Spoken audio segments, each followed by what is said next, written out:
말씀으로 세상을 치유하는 SLC.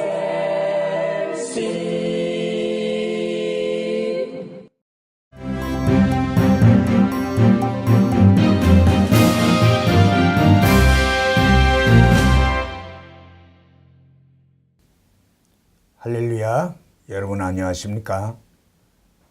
창세기 성경 강해를 인도하고 있는 이영희 목사입니다.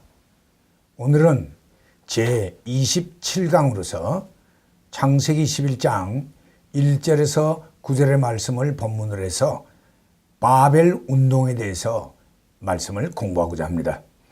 우선 우리는 본문에 들어가기 전에 창세기의 전체적인 구조를 먼저 이해할 필요가 있습니다. 창세기는 전체가 50장으로 이루어진 책입니다.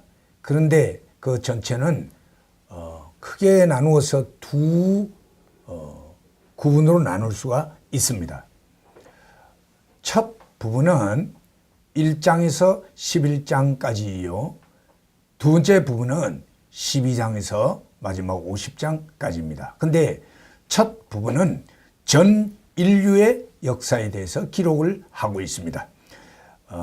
그 안의 내용으로는 창세기 1, 2장에는 천지 창조가 나타나고 있고 3장에는 인간의 범죄와 타락에 대해서 기록하고 있습니다. 그리고 4장과 5장은 홍수 사건 이전의 인간상에 대해서 말씀하고 있고 6장에서 9장까지에는 홍수 심판에 대해서 기록하고 있습니다.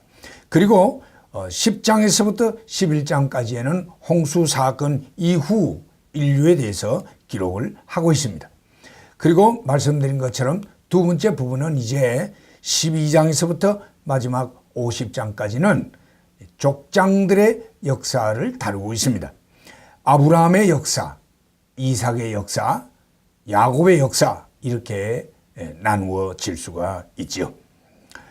그 다음 우리는 홍수 심판 이후에 인간들의 형편이 어떠했는지 좀 생각해 볼 필요가 있습니다. 노아의 세 아들인 셈, 함, 야벳에 의해서 그들의 자손들이 사방으로 퍼져나가게 되었습니다. 그런데 우리는 일일이 누구의 자손, 누구가 어디에 가서 살았다 이렇게 자세하게 말하기는 참 어렵습니다만은 그러나 대체로 우리가 이해하는 대로 셈의 족속, 노아의 첫 아들이었던 셈의 족속들은 주로 어디에 가서 살게 되었는가? 그들은 유프라테스 강 북쪽 유역과 그 변두리에 있는 유대 민족들, 그리고 아수르 족속들, 시리아 족속들, 엘람 족속들, 그 지역에 중점적으로 흩어져서 살아갔었습니다. 그러니까 지금의 중동 지역을 말할 수 있겠습니다. 그러니까 이스라엘이 있는 가나안 땅을 비롯해서 그 위쪽으로 올라가면서 또 동쪽으로 퍼져가면서 지금의 시리아, 그 다음에 이란, 이라크, 사우디아라비아 그 위쪽의 전 중동 지역이 주로 셈족이 흩어져 살았던 지역이라 할 수 있습니다. 함의 자손들은 주로 남쪽으로 내려가서 남부 및 중부 아라비아와 애굽 그리고 지중해의 동해안 그리고 아프리카의 동해안에 정착하게 되었습니다. 가나안의 후손들은 훗날 가나안 땅에 이주하여서 정착하게 되었고 특히 니므롯은 홍수와 아브라함 사이에 약 400년 기간 동안에 탁월한 지도자로 나타나고 있습니다. 그는 창세기 10장 8절에 보니까 세상에 처음 나타난 영걸이라 영웅이라 그렇게 기록을 하고 있습니다. 다시 말씀드리면 함 족속은 주로 애굽을 위시해서 아프리카 전 지역과 그 다음에 지중해의 서북부 그리고 지중해 동편 이렇게 고루고루 남부 지역에 흩어져 살았던 것을 보게 됩니다. 그리고 야벳 족속은 거의 대부분이 다 북쪽으로 올라가게 됩니다. 그래서 북쪽의 흑해와 카스피해에 정착해서 지금의 유럽과 아시아에 거주하는 코카서스 사람들의 조상이 된 것이지요. 그러니까 지금의 터키 지역에서부터 북부와 그리고는 서쪽으로 가면서 그리스, 로마, 스페인 그리고 그 위쪽으로 올라가면서 카스피해 위쪽으로 동구라파와 북유럽으로 쭉 올라가면서 지금의 유럽은 거의가 다 야벳 족속의 지역이라 할 수 있습니다. 자, 이런 가운데서 오늘 본문에 소위 바벨 운동이 일어나는 것을 보게 됩니다. 이 사건은 홍수 이후 101년에 아브람의 부름을 받기 이전인 326년경에 일어난 사건입니다. 홍수 후 번성해진 인간들이 서서히 동쪽으로 그러니까 북동쪽으로 이렇게 옮겨가던 중에 시날 평지를 만나 그곳에 성과 탑을 쌓다가 하나님의 저지에 의하여 중단되었고 하나님이 언어를 혼잡케 함으로 말미암아 인류가 각처로 흩어지게 되는 이런 사건이 올시다. 이 사건은 홍수 후 인간들에 의하여 가장 현저하게 집단적으로 일어난 사건이라 할 수 있습니다. 우선 우리는 이 운동의 배경을 한번 볼 필요가 있는데요. 그들이 동방으로 옮겨가다가 시날 평지를 만나 거기서 거하게 되었다고 2절에 말씀하고 있습니다. 그리고 그곳에 성을 건축하고 대를 쌓아, 대란 바로 탑을 의미합니다. 타워를 쌓아 올릴 생각을 했다고 4절에 기록하고 있습니다. 이것은 한마디로 하나님을 대적하는 인본적인 시도를 한 것이라고 우리는 해석하게 됩니다. 왜 그러냐면은 성을 쌓고 탑을 쌓는 것은 언제나 인본주의적인 운동의 가시적인 그런 하나의 모습이라 할 수 있습니다.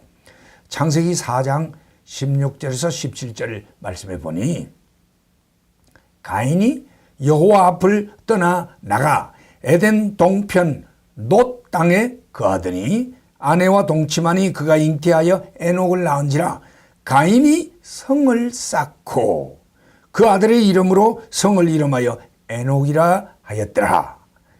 이런 기록이 나타납니다.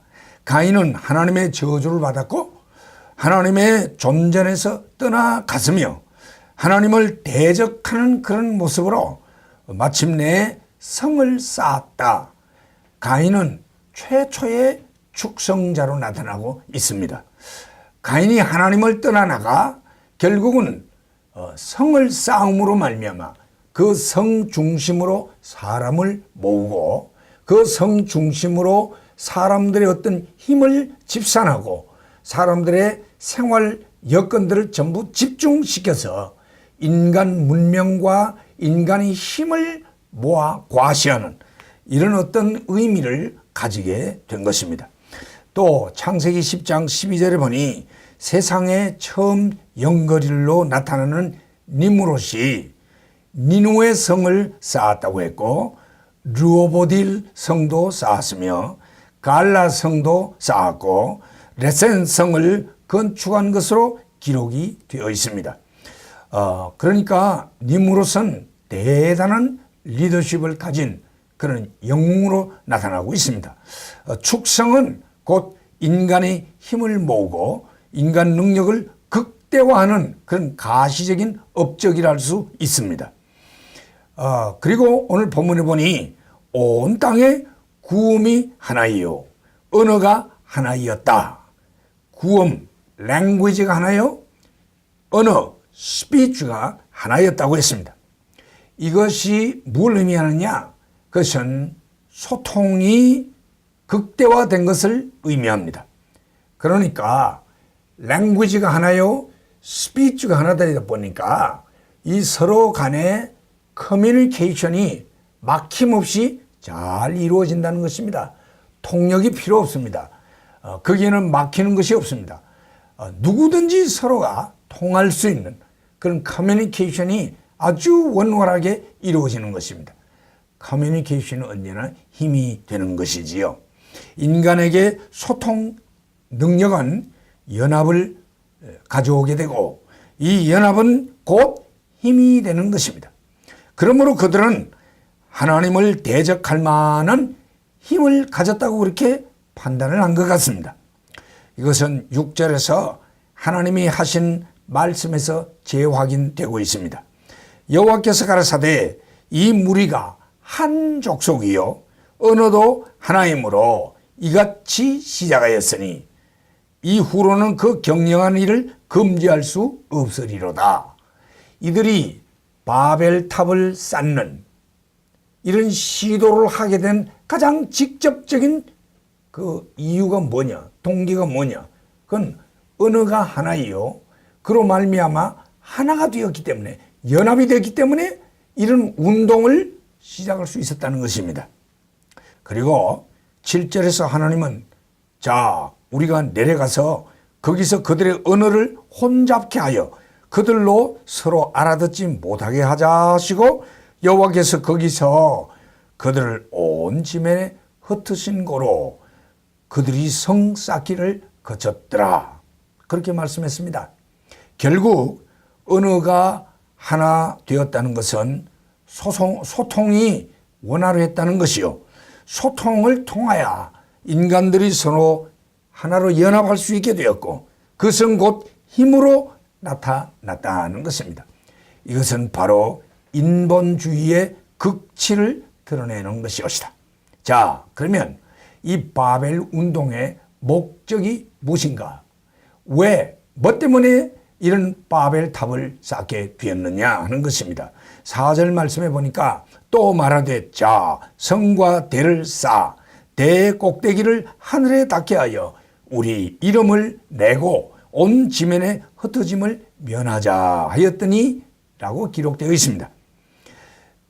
대, 곧 탑 꼭대기를 하늘에 닿게 하자라는 이 말은 곧 하나님에 대한 도전이요, 대적 의식을 아주 가시적으로 강하게 표출한 것입니다. 하늘, 성경에서 하늘은 언제나 하나님이 계시는 곳으로 나타내고 있죠. 그런데 인간이 성을 쌓고 대를 쌓아 타워를 쌓아서 그것이 점점 올라가 대 꼭대기를 하늘에 닿게 하자. 이것은 하늘의 하나님에 대한 하나의 도전이요 대적이 된다는 것입니다. 그리고 우리 이름을 내고 흩어짐을 면하자라고 하는 것은 인간 연합운동을 통하여 힘을 과시하고 하나님이 아닌 사람의 이름을 빛나게 하는 인본주의 운동을 추진할 것을 격려하고 촉진하는 그런 말이랄 수 있습니다. 그러므로 이 바벨탑의 폐허는 이미 고고학자들에 의해서 발굴된 바, 그 주된 용도가 단순히 그냥 방금 생각한 것처럼 하나님을 도전하고 흩어짐을 면하고 인간의 이름을 내고 이런 정도만이 아니라 지금 고고학적인 발굴을 통해서 계속 나타나고 있는 것은 연구된 바로 그것이 우상을 섬기는 신전, 제단으로, 제단의 용도로 사용이 되었다는 것입니다. 그러하다면 이 운동의 목적 가운데는 하나님이 아닌 우상 숭배를 위한 목적도 있다는 것입니다.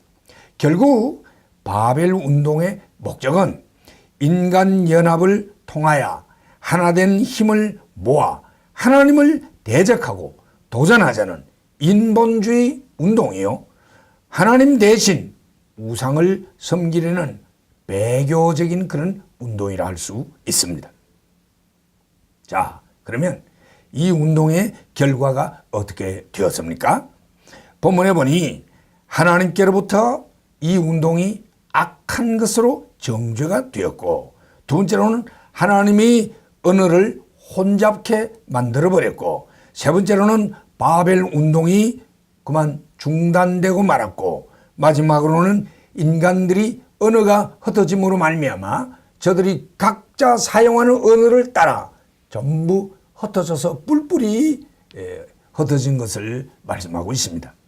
그러면 이 사건이 우리에게 무슨 교훈을 주고 있는 것이냐? 첫째로 성을 쌓고 탑을 쌓는 것은 곧 인간 문명과 과학기술의 모체를 할 수 있습니다.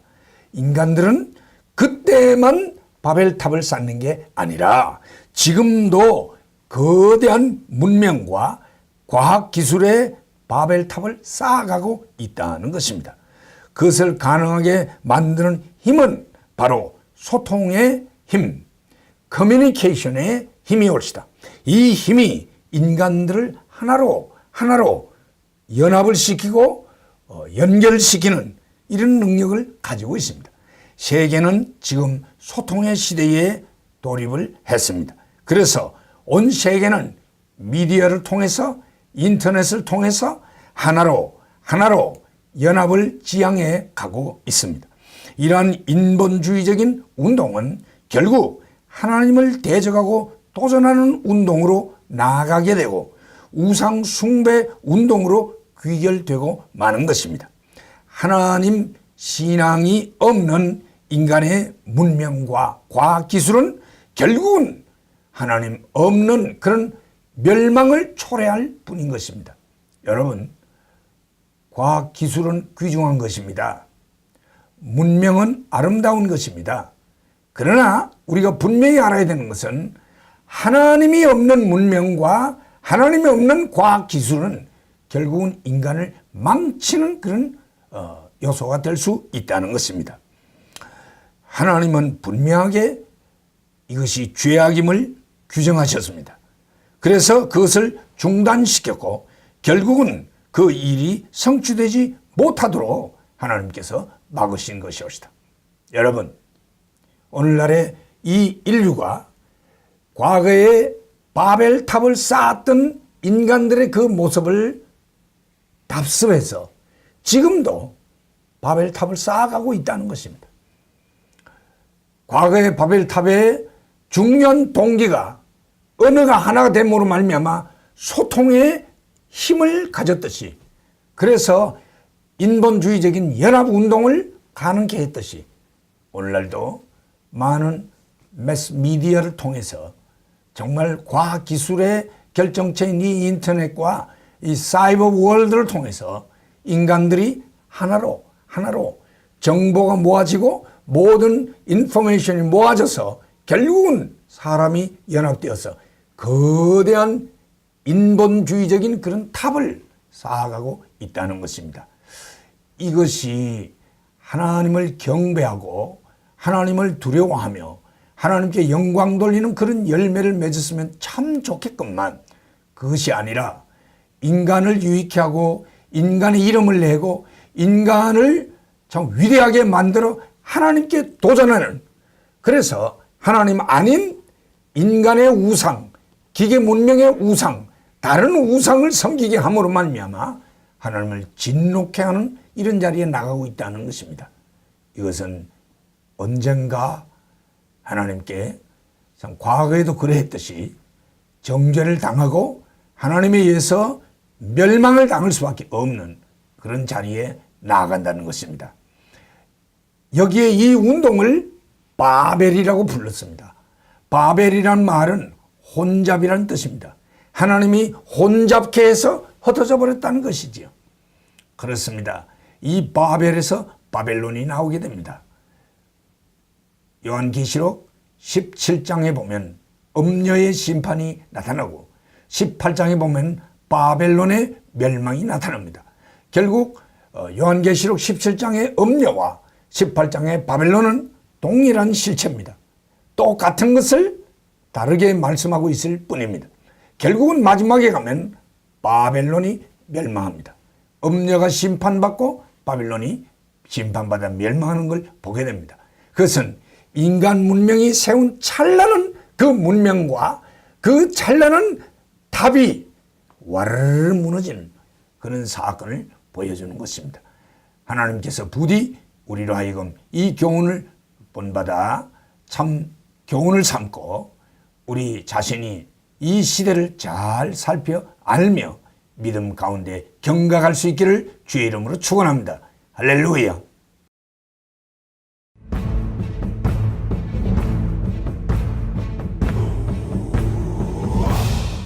말씀으로 세상을 치유하는